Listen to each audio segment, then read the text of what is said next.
আসসালামু আলাইকুম। আমাদের দেশে নতুন এক নিয়ম চালু হয়েছে। একটা পুরুষ তার সামর্থ্য থাকলে তার প্রথম স্ত্রীর অনুমোদন লাগবে না। আসলে কিছু মহিলা আছে, সে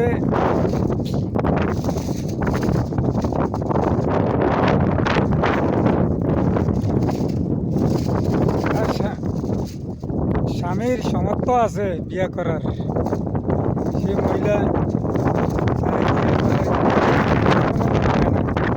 আমাদের সরকার এটা অনুমোদন দিয়েছে।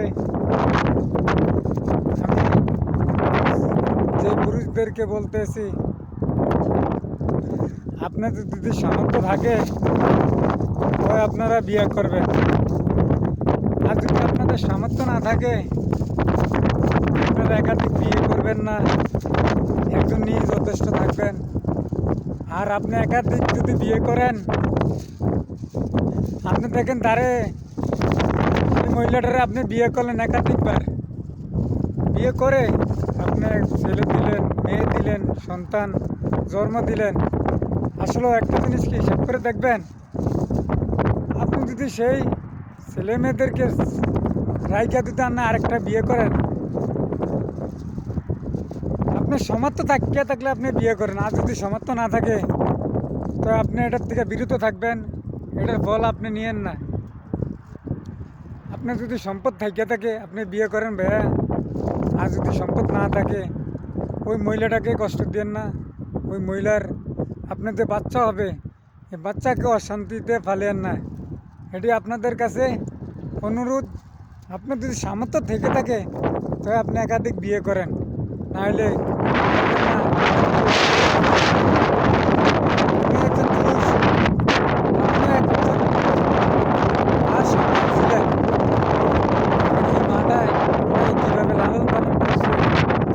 আর আরেকটা দ্বিতীয় বিয়ে দিতে আপনি করেন ওই স্ত্রীকে ছেড়ে, তার সংসার অশান্তি, আপনার সংসারে অশান্তি।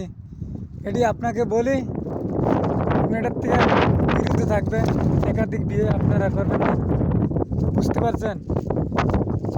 মন খারাপ করবেন না, আর আমার বন্ধুদেরকেও আপনারা মন খারাপ বানাবেন না। একটা স্ত্রী চায় না একটা স্বামী আরেকটা বিয়ে করুক, আর আপনি তো স্বামী, আপনি চান আর একটা বিয়ে করতে, ঠিক আছে, আপনার সামর্থ্য থাকলে আপনি বিয়ে করেন। আপনার হাইকোর্টে অনুমোদন দিছে। সবাই ভালো থাকবেন।